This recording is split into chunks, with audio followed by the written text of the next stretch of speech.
کے ٹھہرے اجنبی اتنی مداراتوں کے بعد، پھر بنیں گے آشنا کتنی ملاقاتوں کے بعد۔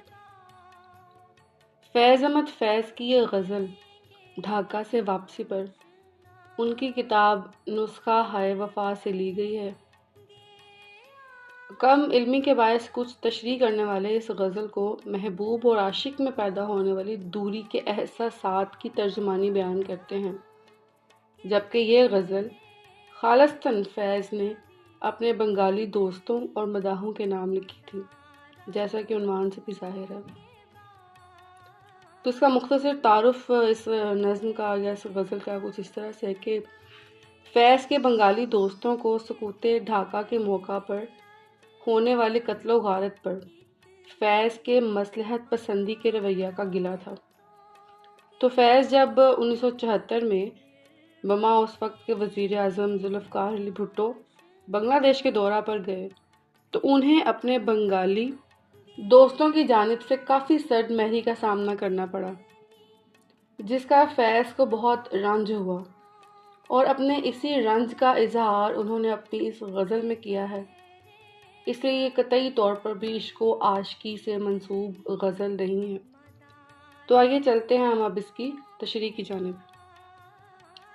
پہلا شعر ہے کہ ہم کے ٹھہرے اجنبی اتنی مداراتوں کے بعد، پھر بنیں گے آشنا کتنی ملاقاتوں کے بعد۔ فیض کا یہ دورہ چونکہ سرکاری نوعیت کا تھا اور وہ بھٹو کے ساتھ بطور مشیر برائے ثقافت اس دورہ کا حصہ تھے، تو اس باعث سرکاری آداب کے پیش نظر ان کی خوب آؤ بھگت کی گئی، خوب خاطرداری سے نوازا گیا، مگر اپنے بنگالی رفقا کے رویے میں سرد مہری فیض نے محسوس کر لی تھی، اور وہ غمگین ہوتے ہوئے کہتے ہیں کہ بظاہر تو میرے دوستوں اور مداحوں نے میری مہمان نوازی جو مادی نوعیت کی تھی میں کوئی کمی نہ کی تھی، مگر دلی طور پر میرے عزیز مجھ سے اجنبی سا برتاؤ کر رہے ہیں۔ نہ جانے دوبارہ پہلی سی شناسائی حاصل ہونے میں اب کتنی مدت لگ جائے گی اور کتنی مزید ملاقاتیں درکار ہوں گی۔ اگلا شعر ہے کہ کب نظر میں آئے گی بے داغ سبزے کی بہار، خون کے دھبے دھلیں گے کتنی برساتوں کے بعد۔ تو فیض تمنا کر رہے ہیں کہ اب دوبارہ بے داغ سبزہ کی بہار، یعنی پہلے جیسے برادرانہ تعلق کب بحال ہو سکیں گے، کب میں اپنے بنگالی دوستوں کے ساتھ پہلے کی طرح محفل جما سکوں گا، کب ہمارے رشتے پر لگے خون کے وہ دھبے جو سقوط ڈھاکہ پر ہونے والی قتل و غارت سے لگ گئے تھے کب دھلیں گے، کب دلوں میں پیدا ہو جانے والی کدورتیں ختم ہوں گی اور دل دوبارہ ایک ساتھ دھڑکیں گے۔ دل تو چاہا پر شکستے دل نے مہلت ہی نہ دی، کچھ گلے شکوے بھی کر لیتے مناجاتوں کے بعد۔ فیض بیان کر رہے ہیں کہ میری خواہش تو تھی کہ میں اپنے دوستوں سے بات کر کے ان کے دل کو نرم کرنے کی، ان کا دل صاف کرنے کی کوشش کرتا، ان کے جو مجھ سے گلے شکوے ہیں وہ سنتا، ان کو اپنی صفائی پیش کرتا، کہ جہاں رشتے ہوں وہاں ناراض ہو جانے والے کی شکایت سن لی جائے تو رشتہ بحال ہو جانے کا موقع رہتا ہے۔ مگر فیض کہتے ہیں کہ گفتگو ایسی رسمی رہی کہ میں ذاتی نوعیت کی کوئی بات کرنے کی ہمت ہی نہ کر سکا۔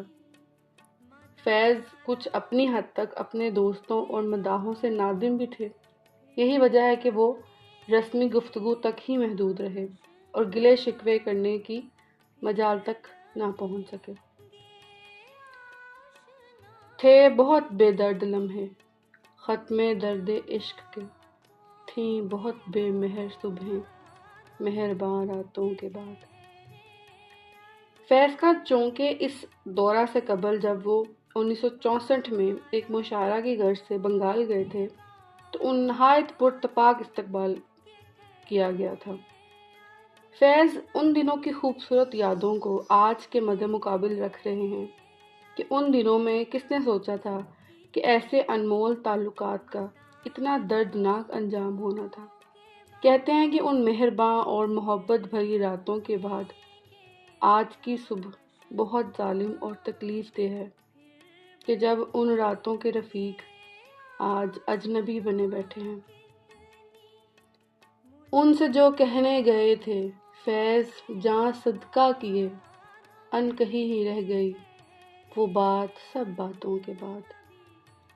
فیض آخری شعر میں اپنے جذبہ خیر سگالی کا اظہار کر رہے ہیں کہ میں تو بنگلہ دیش اپنے رفقا سے پچھلی باتوں کو بھول کر ایک نئے آغاز کی دعوت دینے گیا تھا۔